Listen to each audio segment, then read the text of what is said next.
Once upon a time, a lovely mermaid named Ariel rescued a drowning prince from a shipwreck. Ariel's father had forbade her to swim to the surface, but she had to save the prince.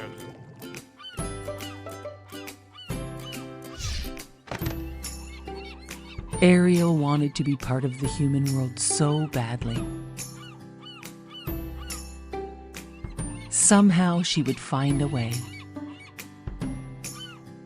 As she touched the prince's face, she wished with all her heart that she could stay on the beach and dance with this man of her dreams. As the prince lay unconscious, she sang to him. "What would I do to see you smiling at me?" she sang. Her father's trusted friend tried to convince Ariel that being under the sea was her home, and she would be much happier living her life there instead of the human world. The Sea King had asked his friend to keep an eye on his daughter.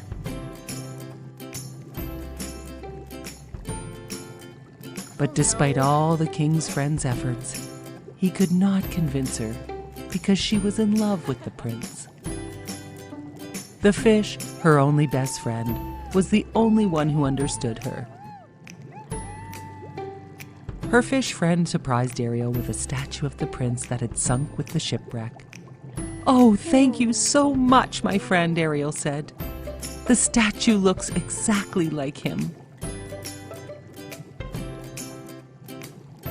Just then, her father, the Sea King, found Ariel in her secret grotto with her collection of things from the world above the sea. He destroyed all of her treasures in an attempt to protect her from the dangers of the human world. Ariel was so upset. Oh no. She sought out the help of the Sea Witch. The Sea Witch made a deal with Ariel. In exchange for the mermaid's voice, the witch would transform Ariel's mermaid tail into legs. The Sea Witch told Ariel she would remain human only if she received a kiss of true love before the sunset on the third day. As Ariel wiggled her newly found toes, the Sea King's trusted friend knew he had to tell the king. But he knew Ariel would be so sad as a mermaid. The king's friend agreed to help Ariel find the prince.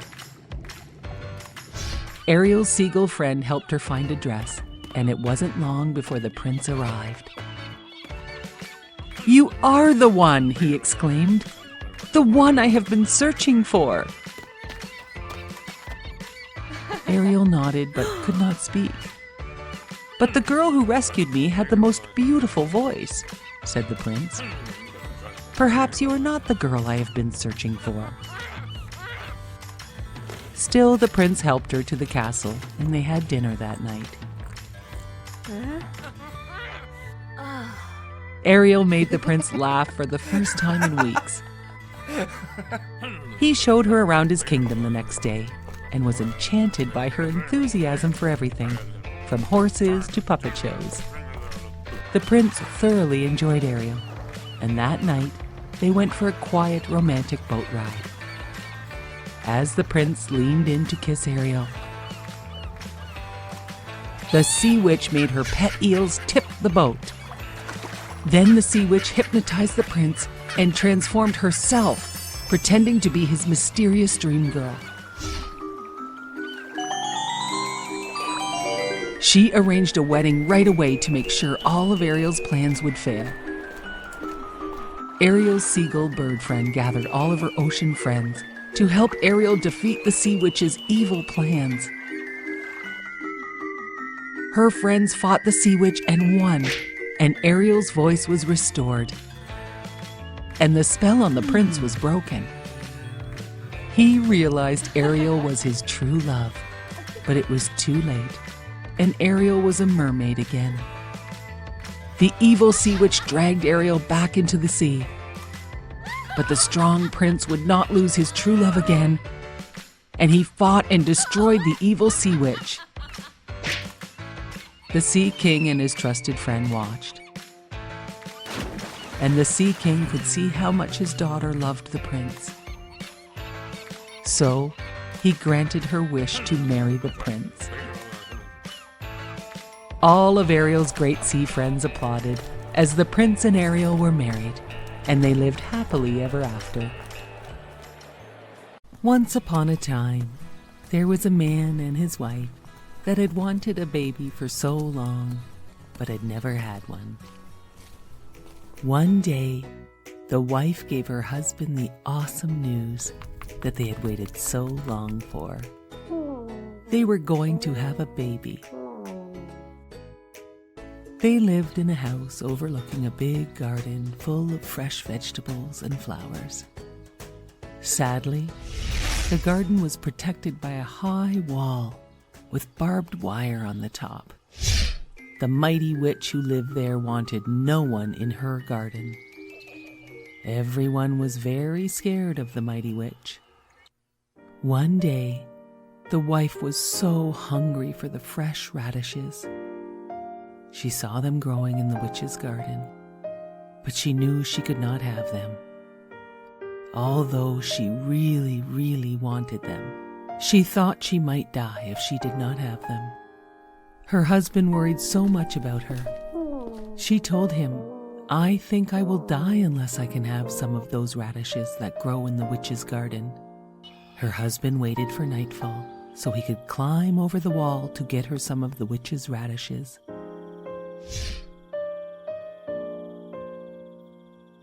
He got her some and climbed back over. She made a big radish salad, and it made her feel so much better. But she knew she wanted more radishes. So her husband snuck over the wall at night to pick more radishes. As he was climbing back over the wall, the witch was standing right below him. "How dare you steal my radishes?" said the witch. "My wife thought she would die if I did not get them for her. I am very sorry." "If this is true," said the witch, "you can have all the radishes you want, on one condition. You must promise to give me your child to raise as my own." The man was so scared he agreed to whatever she said just to get away. When the beautiful child was born, the witch came and took her away, just as she had threatened.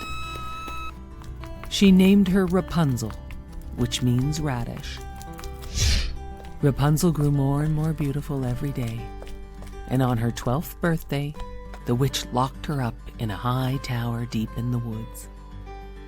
The tower had no stairs, no door, only a small window.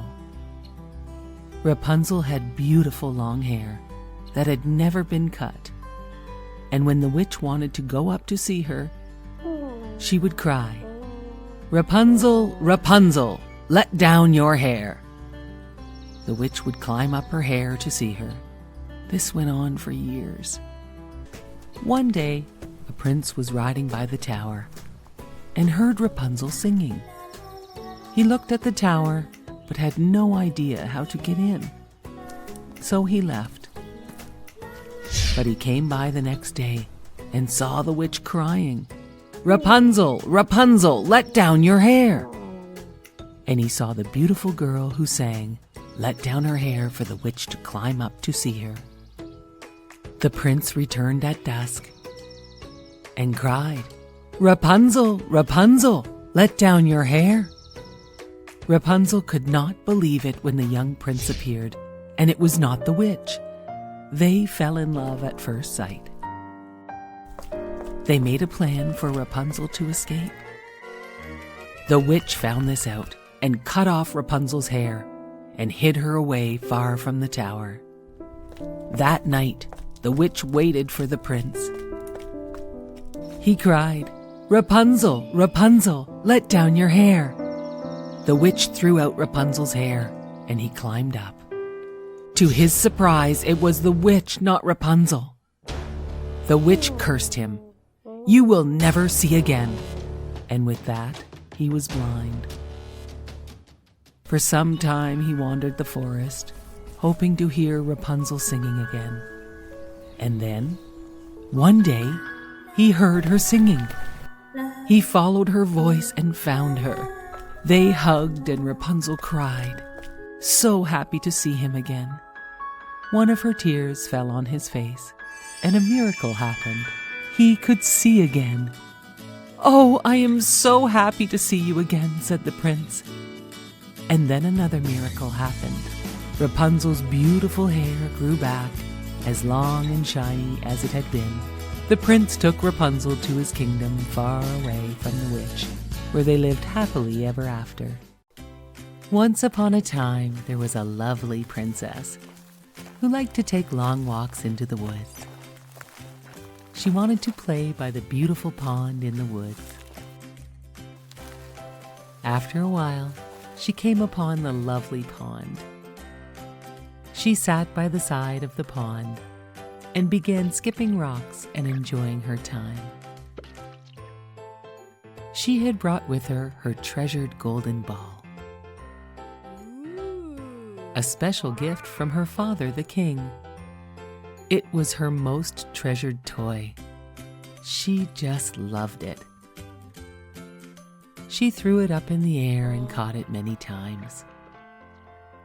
She threw up her golden ball again, and it came down with a splash and landed in the pond.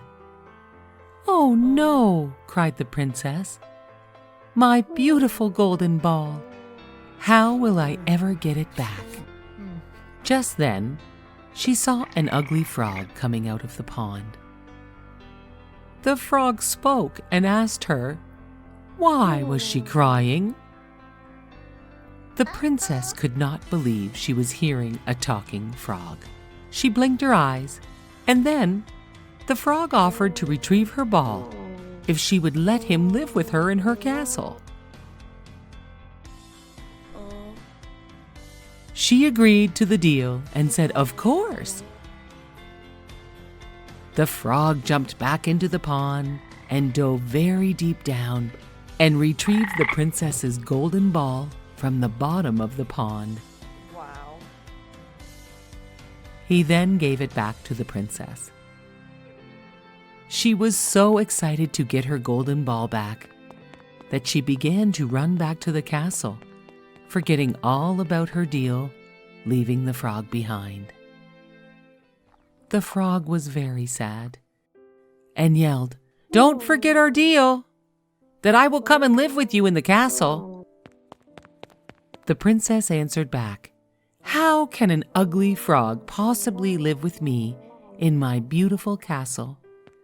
And she continued on her way. The frog knew he must go to see the princess at her castle. She had to keep the deal they had made. The frog knew he had to convince the princess she must let him stay with her, even if it was just for a night or two. The frog cleaned himself up so he looked his finest. He hopped out of the pond and started to hop towards the castle. The frog finally came to the castle during the dinner hour.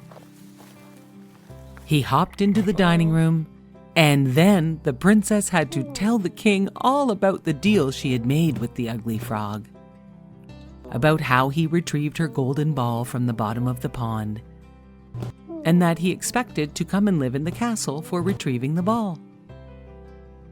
The king listened to the story, and he insisted she must keep her word, and he welcomed the frog in. The frog hopped along and followed the princess to her room. He made himself very cozy on a bunch of pillows on her beautiful bed.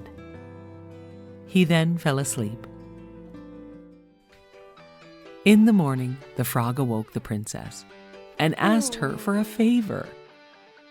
The frog asked the princess to kiss him, and he would leave her alone forever. The princess was annoyed by the frog, but she could not believe it, and she said, "Why would I kiss an ugly frog?" Just then, a tiny teardrop came out of the frog's eye.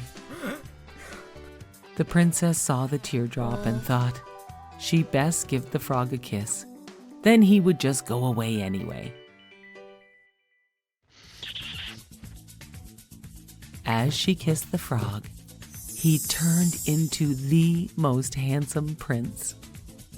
The princess could not believe her eyes.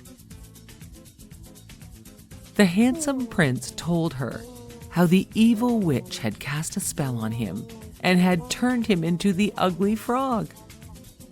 The only thing that would break the spell was a kiss from a lovely princess. When the princess heard this story, she fell in love with him immediately.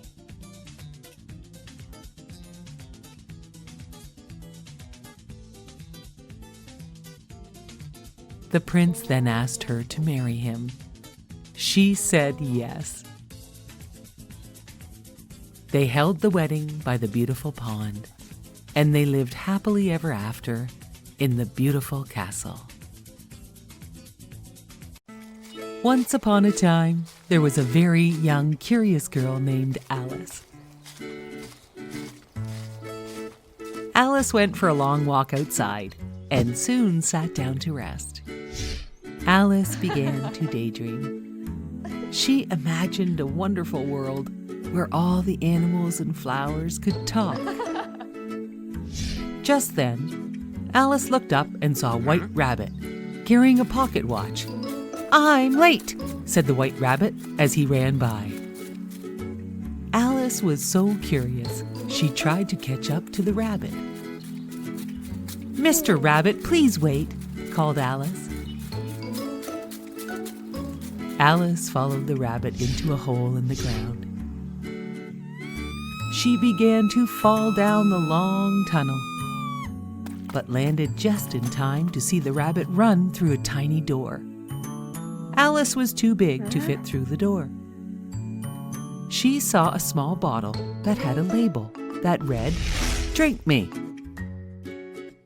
Alice drank the liquid and became small enough to fit through the door.